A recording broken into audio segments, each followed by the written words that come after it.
On the agenda tonight, I'm talking with Buck Dharma from Blue Öyster Cult about their new album called The Symbol Remains.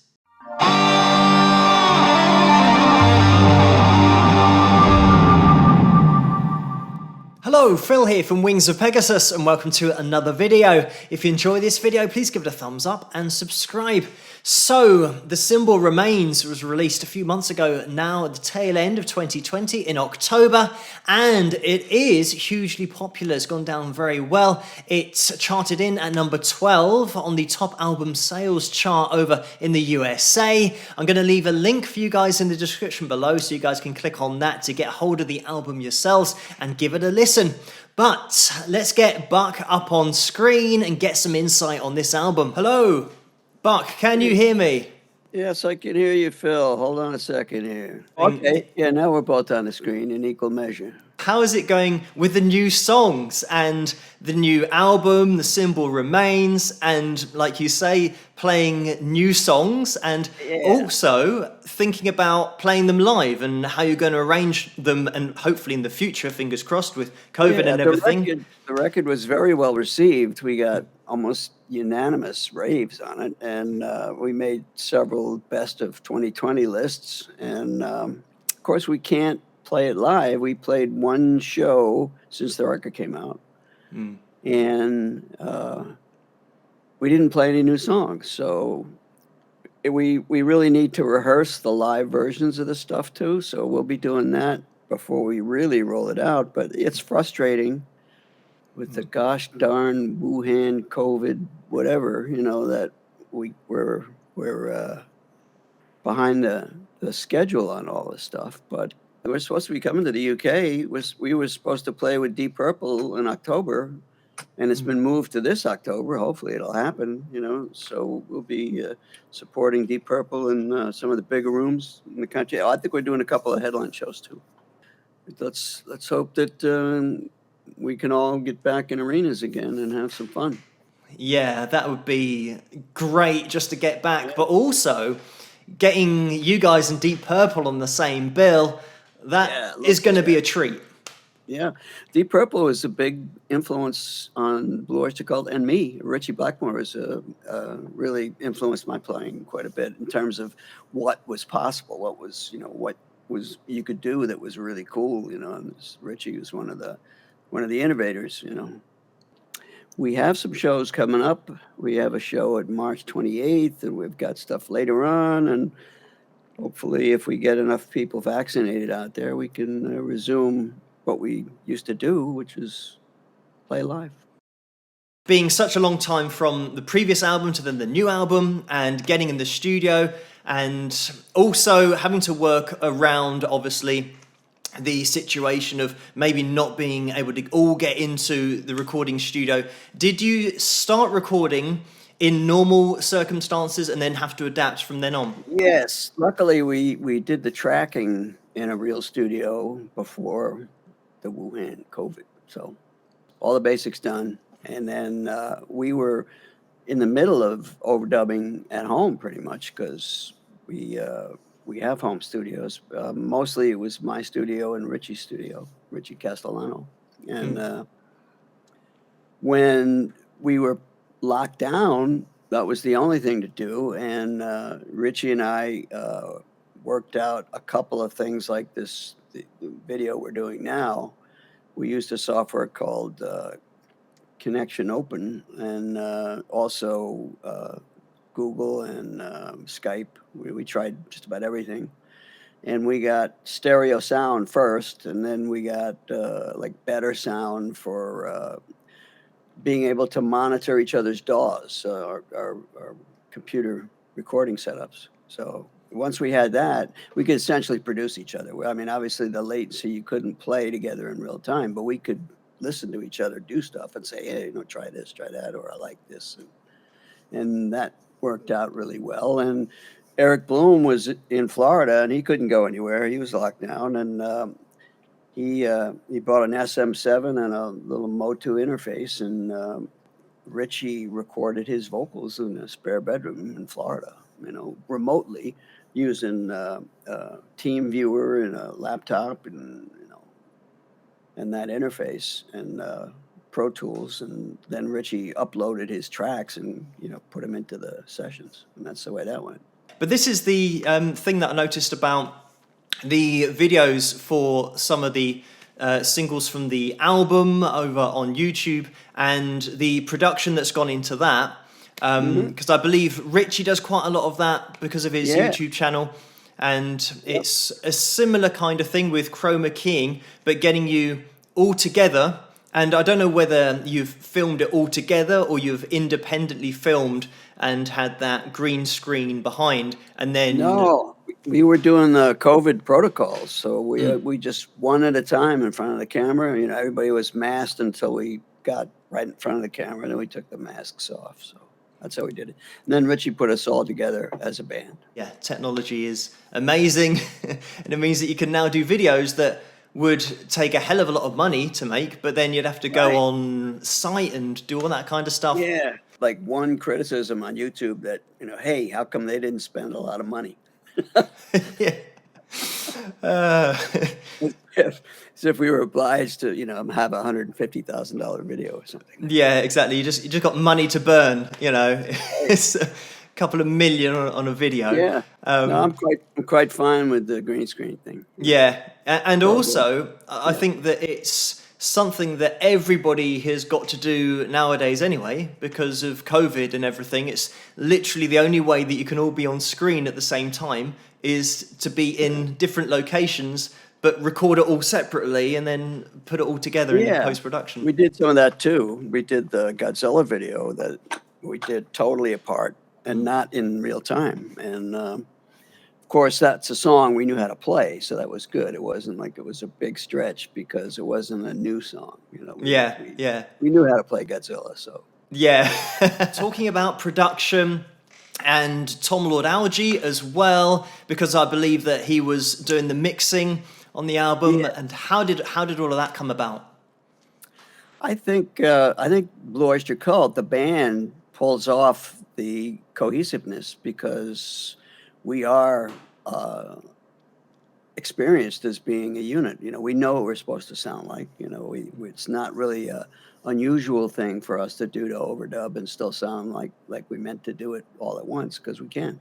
And certainly we weren't going to give it to Tom Lord Alge until we had it, and then Tom, he just worked his magic on it as far as his 3 decades of experience and sensibility with it. He's a great engineer, and he's got the gear. He's got the big SSL console in his house, and that he bought from the Miami studio he used to work at. So yeah, I mean, just great. Watching and we worked with Tom the same way. We didn't video back and forth, but we were on the phone, and he would send mixes out like every day. At the end of the day, he would send a mix, and I think the most we did was like 6 revisions on one mix, but typically it was like within 2 revisions we'd have it, where everybody said, yeah, that's it. Yeah. I always say on my channel that it's a totally different skill set to when you've practiced playing your guitar, you've practiced your singing, and you go out gigging, to then get in the studio and get the sounds you want there. How do you go about trying to, or get the sounds that you've got in your head in the studio? And with that experience, is there any advice that you can give to people about getting that sound all working at their own production skills? You have to wear 2 hats. That's really true. You have to think like a producer and disconnect your performance thing a little bit. But we rehearsed quite a bit before we went into the studio, and we basically honed what we wanted the basics to sound like. We couldn't anticipate what the acoustic drums would sound like. That was done in the tracking studio. But all the guitars on this record came through either Line 6 Helix or Kemper. I used a lot of Kemper on this record, and also Axe-Fx 3.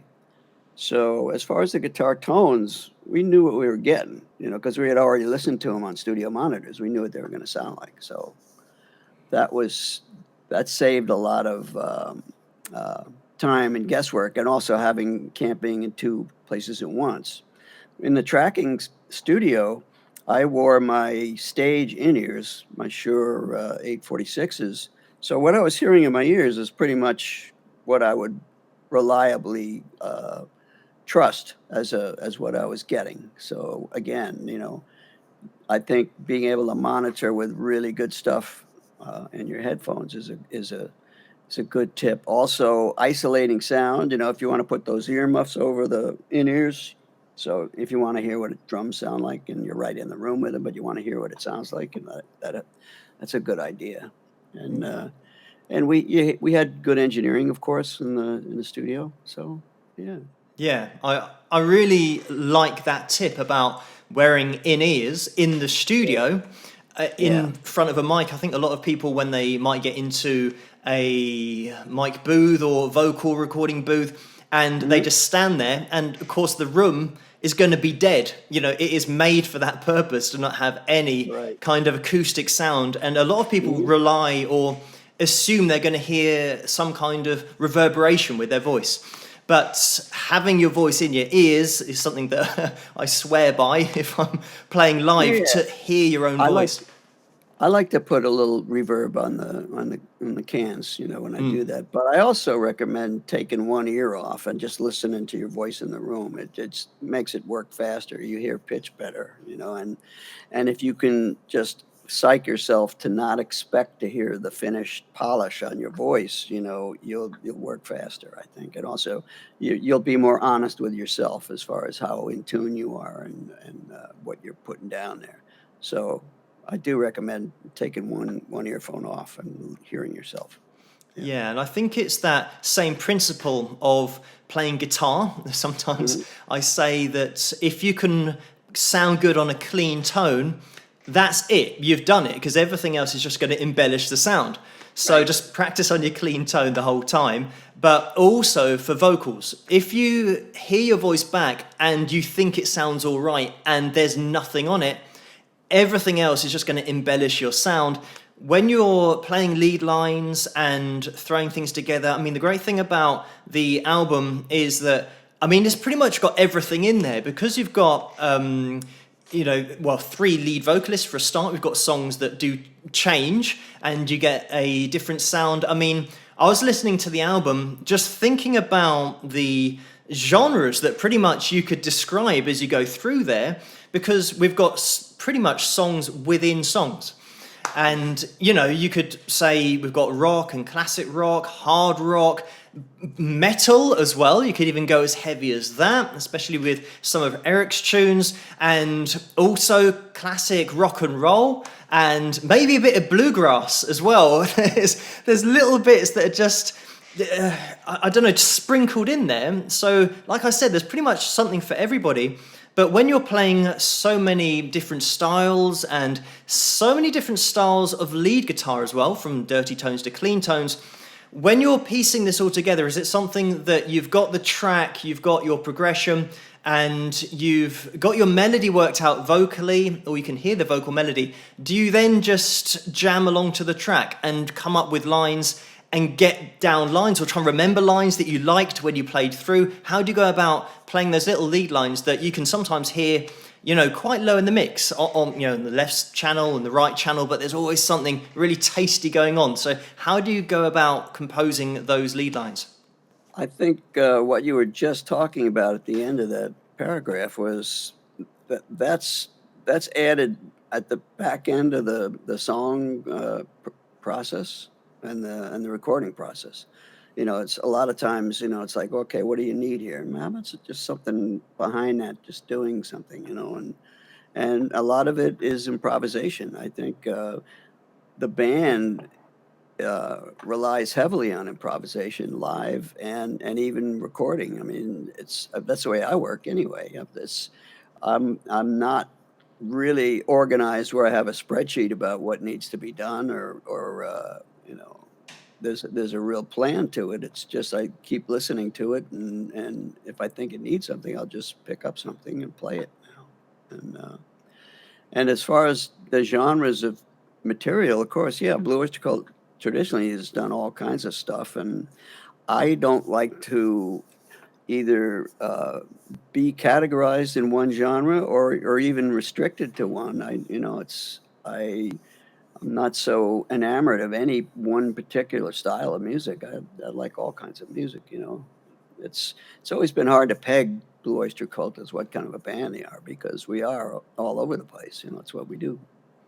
Also, to bring in the fact that Richie does lead vocal as well, and has a few lead vocals on the album, but also his lead playing, the way that you and Richie trade off lines is something that is great to hear in an album, especially for guitar players. And I think this is one of those that if you're looking for any style of guitar, it's pretty much, you can listen out and you can hear lines that are coming from so many different genres, so many different styles, and it is by no means one-dimensional. And that's, I think, what guitar playing is all about. Everyone's looking to expand their playing. So it's definitely an album that will expand your playing if you're trying to emulate anything that's going on there. But just a quick word on Richie and trading solos with him. How have you found that process? Yeah, well, thanks, Phil. The Symbol Remains really introduces Richie Castellano and Blue Öyster Cult as a featured vocalist, as well as a guitar player.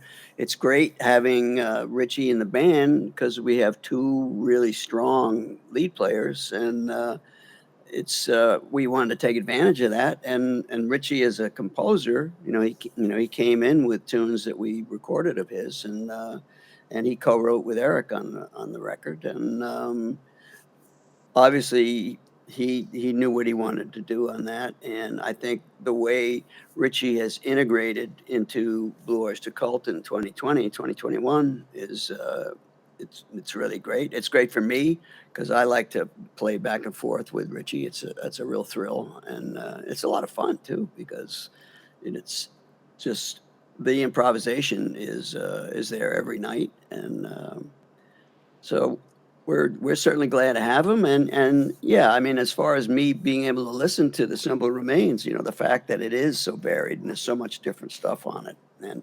it bounces from one corner to the other. It's like a game of Pong, the way the music goes. So it's gratifying. It's good. And check it out. It's on YouTube and all the streaming services. Yeah. I'll put links to everything that people will need in order to go and check it out in the description below in this video. So they'll be able to jump on there, and there's so much going on in the album. It's definitely worth a listen. This is the other thing.